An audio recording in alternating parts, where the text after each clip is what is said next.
we continue to be lazy, counseling kids age 10, 11. And so if you guys are lazy, the other one's going to be lazy. If you complain, he's going to complain. And then if he complains, he gets therapy. And nothing good happens. What's good is going to be good, and what's not good is not going to be good. Obviously, if he doesn't like therapy, he's going to throw a fit. He's going to be irritated. He's going to pick on you, and then he's going to cry, and then he's going to get sad. Nothing good really actually happens. So when you guys do what your part, then everyone's happy. Mommy's happy. Mommy don't have to look stressed out all the time. You know how to read your mom's face. Yeah, you know when she have a bad day. You know when she's irritated. You know when she's frustrated, and you know when not to mess with her, not to call her, not to bother her. Mommy needs her own time too. Her own time. You have your own time. When you play, no one bothers you, right? No one goes over there like, Justin. Can you imagine you're climbing the thingy and then someone's always in your ear annoying you? Justin, I dropped my shoes. Justin, I have an itch. Justin, I can't find my glasses. So annoying. Let me be a kid. I just want to play and sweat and have fun out here. You're in my ear. That's how mommy feels. Every time when you're like, Mom, she's thinking something is very important. Parents' ears are trained to see if you need assistance right away. Did you cut yourself? Are you bleeding? Did you get hurt? Some kid is bullying you, or you trip and fell. Mommy doesn't know that you have an itch. Isn't that ridiculous? We call that first world problems. You know what I mean? It's like, cho mấy người mà giàu á, mấy người giàu có sang, like they live in the White House and they have nothing else to do but to complain that my fingernail is long. It's like, oh, that's convenient. That's nice. Wow. Most people don't even have food to eat, and you're complaining about your fingernails, how it's not pink and white, and it needs to have gel in it. You know what I mean? So as a Buddhist family, you have to learn how to tolerate and do things on your own. I mean, how can your parents enjoy vacation if you can't get a book in the car? Pretty soon you're going to have to learn how to cook on your own. Cook on your own, clean on your own, laundry. You guys don't do none of that, right? Laundry? No? I do. You do? You sure? Just Anyone here wash dishes? Yeah?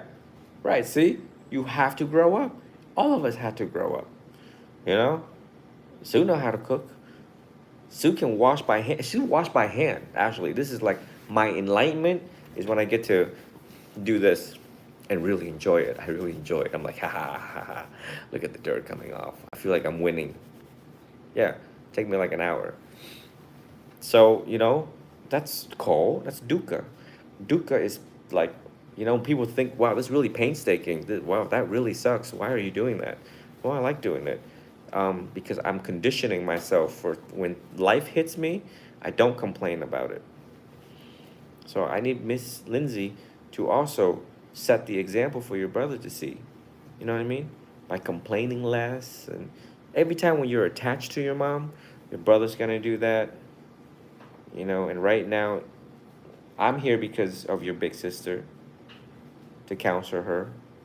So she's also been advised to do her part so I can focus back on you guys. And focusing back on you guys is a couple things. Learning how to write nice, which you're already doing, Miss Lindsay. This is very nice handwriting, right? Good, better, best. We can make it better. And you swim and get in shape. So, one day maybe you can try the Olympics and get a gold medal swimming, like Mr. Philip Phelps. And Justin needs to work on his handwriting so that, it's nice, so that it becomes this. If you do your part, then he does his part, so it looks like this, and then you guys will get rewarded. Get what I'm saying? You will get what you want if you can just do these things without being lazy. We're trying to talk about laziness. That's all we're talking about. How can Sue feel, how can I enjoy myself knowing I got these kids in Georgia and they can't even go out and get a book? You know? Then Sue looks like this all the time. Kind of like your mom when she wakes up. You know? But I look like this in Arizona. Because I know that my kids are not doing what they're supposed to be doing. Right? Then I get yelled at. Because I also have a boss. Everyone's got a boss. Sue's young, so I had to answer to someone who's older. And they're going to be like, so how's those kids coming along? I don't know, you know. Dear Master, Lindsay, yeah, she's behind on her work. I picked up her journal and it was 10 days late. And she didn't write for anything for 10 days. So we don't know in the past 10 days what she's been doing. But when I came, she complains a lot. Right? Then Sue gets in trouble. So you guys want to see a lot of this from me? Not a lot of this. Because the next time I walk through that door, it might look like this. That means no more Peachtree Corners. And swimming and what your parents give you, what you have, they can also take away from you. Down the road, you're going to need a phone. If you don't behave, you're not going to have a phone. Right? Your parents love you to the point where you're like this, you know? Like, you can't even get out and do this. So when Sue comes into a family like this, we're going to live the Buddhist way. And if I take everything from all of you, I'm okay with that because you're going to learn to be, you know, the good sons and daughters that you're going to be. So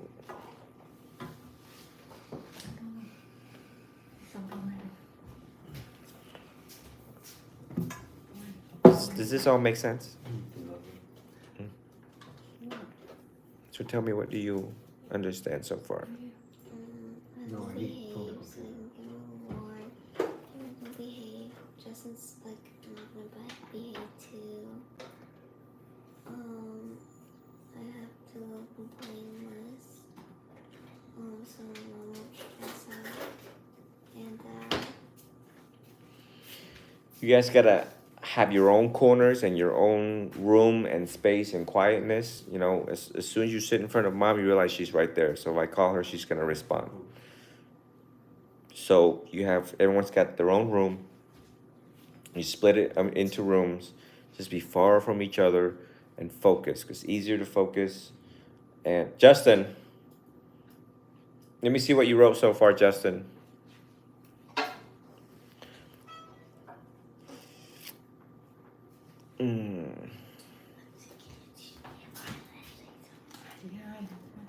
Remember 2 hands, Justin? 2 hands. Right. To just draw. So what happened when you try to do 5 things at once?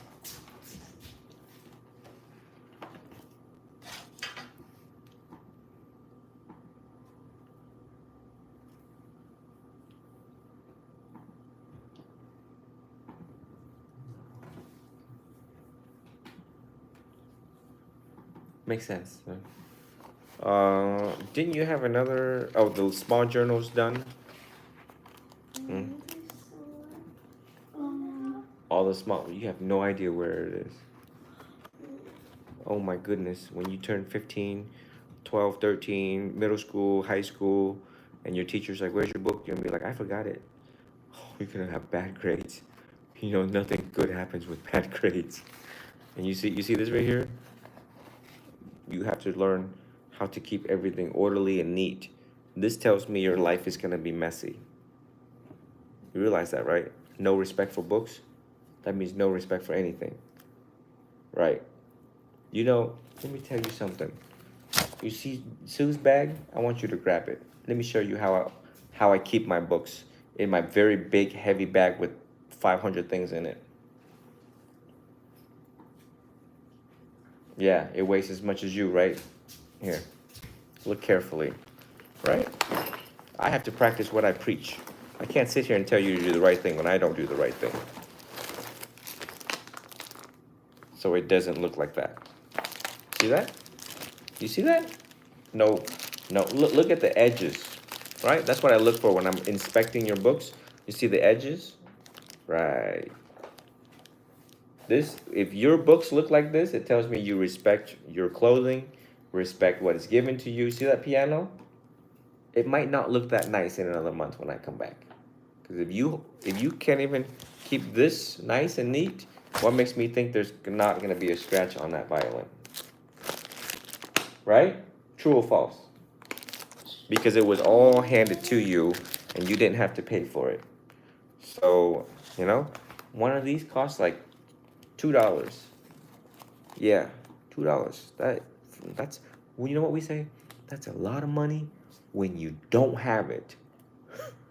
You tell a homeless guy to buy one of these for $2, he ain't got it. He can't even feed himself, right? So from now on, you need to keep things nice and neat. You know exactly where it is when I ask for it. Yeah? Understand? Yeah, I understand. Right. You only have one job, folks. You are 10 and 11. You got 4 more years before you can actually work by law, legally. So make sure that everything is nice and neat so that when that time comes, when you hit 14, 15, you're ready to conquer the world at 14, 15 years old. In Vietnam, 14, 15, they're out there làm ruộng, cày đất, xây dựng nhà cửa. In our country, 16 years old, they have a family. 16 years old, they have kids. You know, they have to like feed their kids.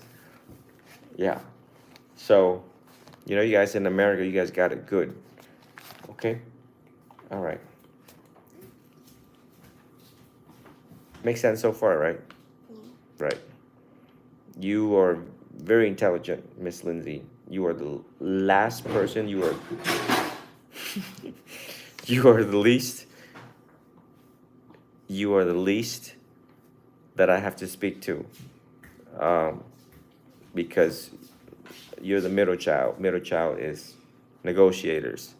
They know what's going on. They just want to be extra. So, you know, I want you to set the example for your brother. Okay? You have any questions for me? No? Okay. That way mommy can focus on other things, you know. Your parents are helping me with stuff with monastics and monk agenda and stuff like that. So they're going to need to have some peace and quietness. And that can't happen if you guys always, you know, mommy this, mommy that. So if you can do that to help us out, can you help us out with that? Yeah. It's going to be a big help to us. Big, big, big help. Okay. All right. If you can go grab Ji Hai for me real quick. Oh, and here. And what me and you spoke about, why don't you write about it there? So switch over to the blue book and write about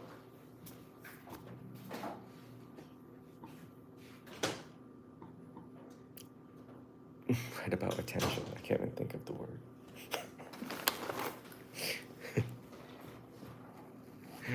Oh, goodness. They just need counseling, that's all. That's what it is. The more information I put in there, it's all information. That's all it is. Oh, jeez. Okay. I think Ji Hai also had a handful of information today, too. So, thank you, everyone, for joining on this live. The purpose of this live is for parents out there. If you're an aunt, uncle, sister, or brother and have kids ages 10 or 11, spend some time with them and counsel them properly. You just need to feed them more information. They'll operate on it. Once you realize that they're smart, they're going to let it spin in their head when they go to sleep. And they wake up to think about it. Have them journal like I did, and then they can't forget. It ingrains programming, reprogramming. Thank you all for being wonderful listeners. I may appear live again tonight giving a demo talk. Take care. Go back to the last live. I was at the lake or the river or something. It was very peaceful. And I gave you all instructions on how to meditate. So that's the good monk doing monk duty. Google review, Ji Dao.